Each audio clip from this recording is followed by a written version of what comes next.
Peter, we are running a little late. I'm sorry, but so I'm bringing in Dr. Peter Berg, who's also been a speaker at the Learn Free conference, also joining us from the United States, and looks like in a very lovely forest setting. I'm going to just add you here, Peter.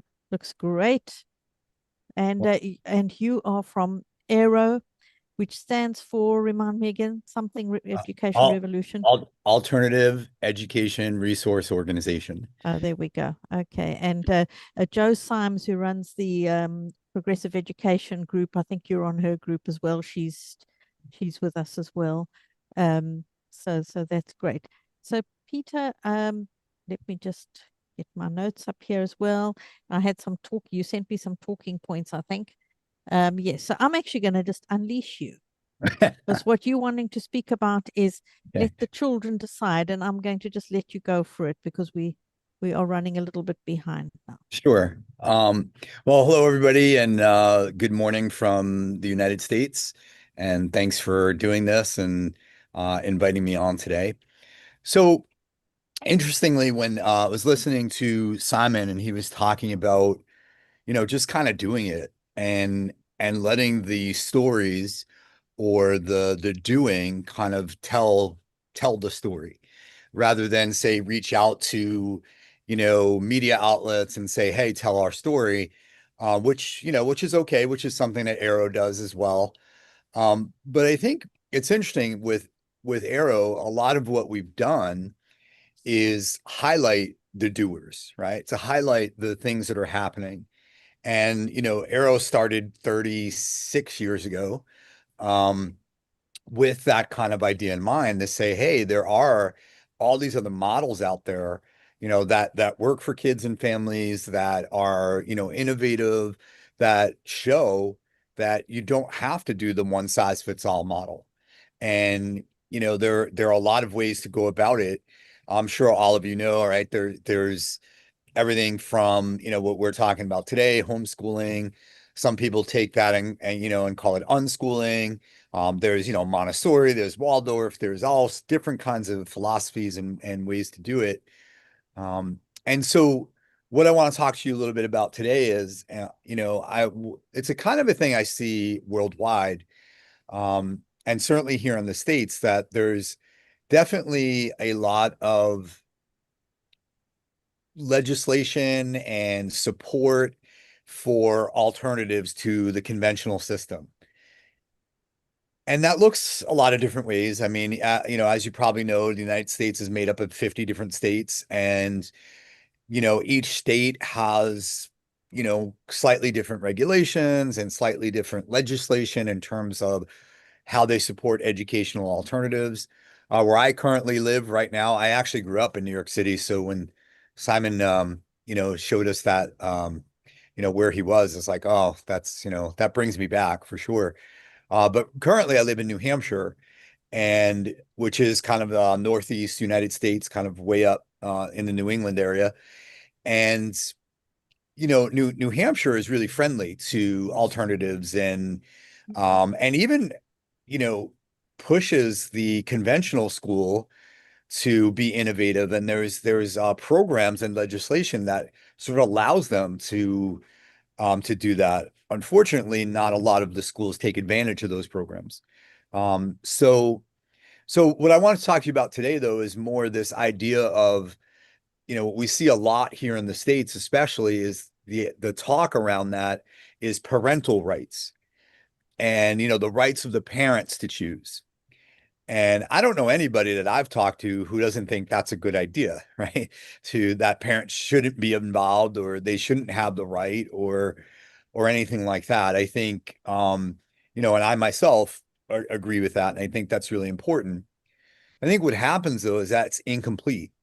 It sort of misses the actual person, right, who is going to these alternatives. What about the kids? What about their rights? What about their ability to choose? And quite honestly, to choose and maybe make some mistakes, but learn from that, and to be given that opportunity, but also given that opportunity in with legislation and with supports from adults and with in a way it I think we see this sort of happening, but it's really slow. It's almost like a cultural shift as well. Because for a lot of adults, and I know for myself, I had to kind of unlearn this and um, I was taught that, you know, kids don't really make decisions or, you get sort of dictated to and this is what you do. And maybe you have a decision within that sort of context or within that very narrow framework. Yeah, I could have decided not to do my homework, or I could have decided not to go to class or whatever. And sometimes I did decide not to go. Um, but but it was also like, well, it's either this or this. It wasn't really a choice of like, well, if I don't go to this class, I can go to do this, I can go to do that, and I'll be supported in doing that. And it won't be a punitive thing where, okay, if I don't decide to go to class, okay, I'm making a choice not to go to class, but there's this outcome that I don't want, which is maybe, I don't know, detention or whatever it was, right? There was sort of a negative consequence to that rather than, hey, I don't really want to go to this class, but I do want to go to this, or I do want to do that.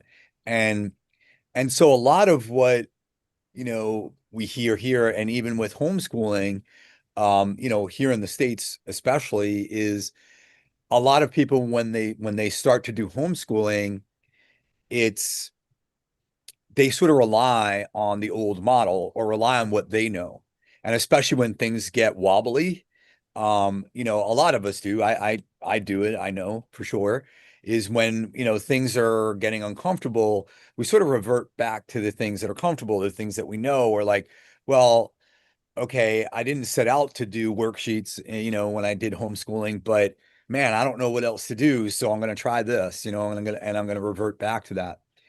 And sometimes what we say in Arrow is we say to people, don't do school, right? Don't do it. You might be really tempted to go and do that, but don't do it. Let the kids decide. Talk to the kids about, well, what is it that they want to do, right? And kind of like what Simon was talking about earlier is, having these choices, right? Having these things that are there, but also letting them direct it. And even when, maybe as an adult, we might be able to see a little further down the road than a child, than a kid, maybe, that's not the case all the time.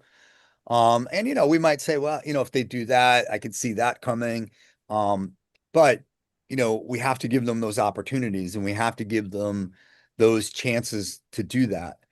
And, you know, again, what we see here in the States in terms of homeschooling is there's a lot of apprehension to let that happen. Right. And I'm not saying everybody. I mean, of course, there are people who do that. And that's like, they're like, well, yeah, this is what homeschooling is, right? The kids are going to learn by their interest and they're going to learn, to do amazing things like what Simon was talking about. Basically, like, and I can tell you, I mean, I'm an adjunct professor at a university here, um, and I help kids that are, I guess college age, right? With their college applications and all that. And I can tell you that a lot of admissions officers look for homeschoolers and look for, students who are, who learned outside of the conventional system.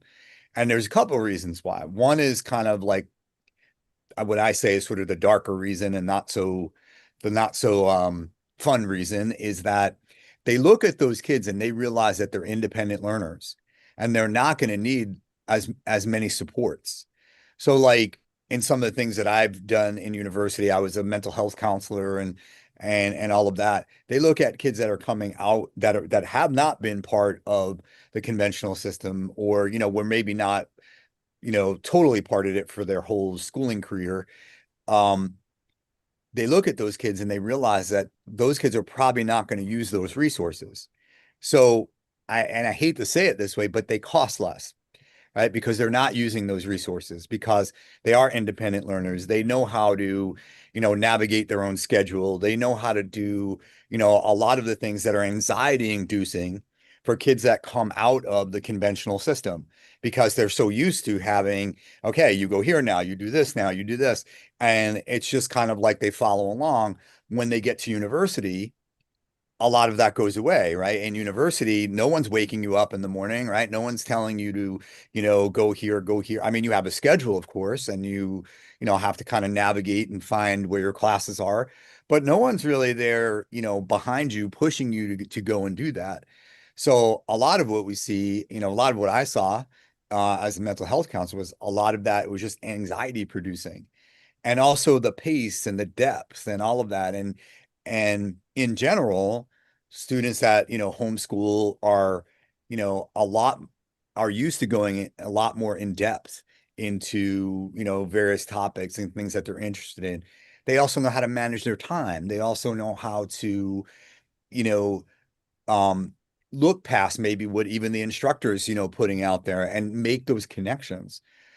So an example is there's a we call it a junkyard here. I don't know what you all call it in the UK, but it's basically a place you can go to get like old car parts and really anything, right? Old metal, things like that that maybe, someone couldn't use, but they it's now at this place called the junkyard and it's I love it. I go there all the time when I'm doing a project here at home and I'm like, okay, I can use a reuse. I can reuse something that's already been used, and I go there. And there's three kids that are there.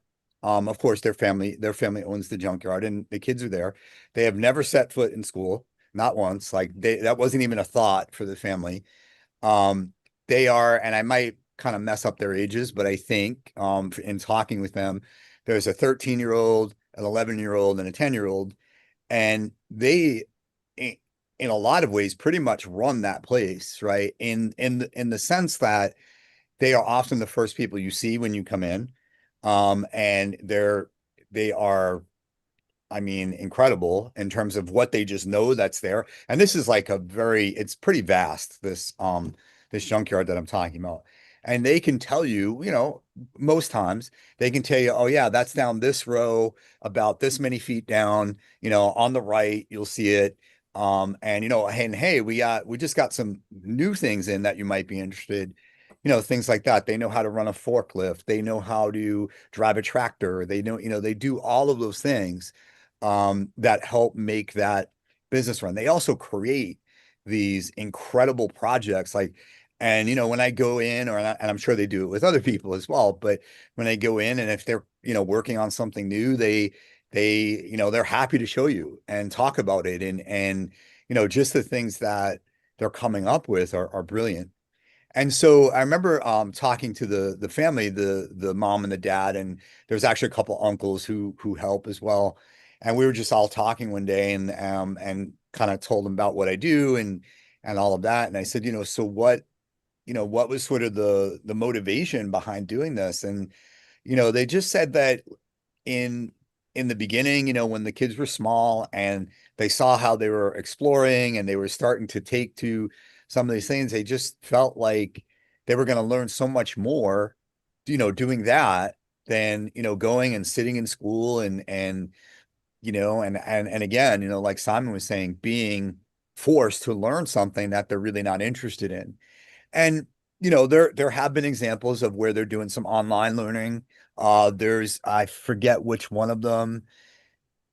I think maybe it's the middle child is like really interested in physics and of course, working in a junkyard that is sort of really practical application, but interested in more like the quantum physics and things like that. So, they found things online, YouTube and Neil deGrasse Tyson and all of those kinds of different things that that this child is interested in. And so, what I'm here really to kind of, hopefully get more of the message out is, letting kids decide, letting kids choose. And even when it gets tough, and even when it looks like, man, this isn't really working, or, they're just sitting around not doing anything, and I hear, and I'm sure you all hear this a lot, right? If we let kids choose, they're just going to sit around and not do anything. Well, maybe, right? That might be true, but sitting around doing nothing is sitting around doing something, right? So when we think nothing's happening, there's actually a lot that's happening. And, we can see this on a lot of models that are not just homeschooling. We could see it in, self-directed models, Sudbury, like that have that sort of idea of just letting it happen organically and naturally rather than, forcing it upon a kid. So yeah, for me and for what the work that we do here at Arrow and, a lot of what is sort of coming down the pike here. And it's an interesting time for educational options, I think all around the world, but certainly here in the States is that it's interesting because again, this idea of parental rights is sort of taking front and center. And there's a certain political party here in the States that are really sort of getting behind school choice and educational options and for some people, it's not the popular, political party. So it sort of pushes on people's like, well, wait, what do I do? I was for school choice and educational options, but now this party is kind of the one that's, taking the mantle up, so to speak. And I don't agree with this. So what do I do? And so there's a lot of, that happening as well. But again, what that really misses, where are the kids? Where are the kids' voices? There's, amazing organizations out there that are doing amazing work. Again, I mentioned, Arrow, and we've been around for 36 years. And for a while, Arrow was one of, maybe 3 to 5 organizations that were doing it. And now there are, I mean, I don't even know, I lost count. There's probably 75 or more, which is a good thing, right? Which we see that as a real positive. What we are seeing though is like again that kind of like incomplete part of it where the kids are not included. So here, when we talk about legislation that are, that's making homeschooling, I would just say, a little easier to do in terms of regulation and how do you report it and all of that. And again, there's some states here that make that really accessible, but in in in none of that are kids involved in those decisions, right? Or kids involved in any way, or even like taking what kids might say. Maybe kids aren't, some people, well, maybe kids don't want to sit there for a legislative session and be part of that. Okay, maybe they don't, I know it's not the most fun thing to do. But there are actually a lot of kids who are interested. But let's put that aside. Let's say they're not necessarily physically there. What about taking their ideas and their opinions and the things that this is what we need, this is what we want, these are the things that we think should be in place. And so there's sort of like two pieces of that. One is, in sort of the bigger picture, how does this look in terms of I would say kind of philosophically and also from um an operational standpoint, where are the kids' voices? And then when you get down to kind of the day-to-day, practically like what you're actually doing and what kids are actually doing, again, their voice and their choice, and they're the ones that are leading it, and making it, into whatever it is they want to make it into. Now, to be to be fair and to have what I hope is, in the short amount of time, a somewhat almost, complete discussion is, of course, adults are involved. Of course, adults can be guides. Of course, adults can say, wow, I see you're climbing up that tree. Tell me about that branch up there, right? Because that one looks like it might snap if you step on it, right? Something like that, like which I think, is totally fair for an adult to do, to ask that question. Um, but I think the other side of like, no, don't climb that tree, right? That's a whole different, right? That's a whole different kind of thing. Where it's just like, okay, you're gonna climb that. What does that look? So, tell me how you might get up there. And do you see that? I see that. What, how does that look for you? Things like that, I think are, you know, uh, a different way of approaching it, right? A Yeah, different, and I know we're probably close to time here, yeah, so I'm we gonna are. stop Yeah. talking. Mm. Okay, well, thank you, Peter. I think it's so important. And here in one of the things we've realized that, you know, yes, there's a parental rights argument, but also there's sometimes children need their parents to speak for them because they don't have the voice. And sometimes the parents need certain rights to be able to be the parents that their children need them to be. So they're kind of like linked because children need their parents. But yes, we do get that argument a lot here about, it's not only about the parents, because in this country, they make it sound like if we make it about the parents, because the parents are planning something nefarious with their children, sending them out to work in the mines or whatever. There's that kind of perception of parents, a lot of parent blame we're finding. So but I think the problem we're finding with this current children's well-being in schools is that children's voices are not being heard at all. It's not at all about the children it's nothing that the children are asking for. It's an imposed thing. Anyway, I will have to just thank you and Thank make you. way for Ross because we are running a bit behind. So thank you so much for joining us, Peter, Yeah, and thank feel you. free to stick around and thank you for sharing with us today. It's always a pleasure Yeah. to have you on here.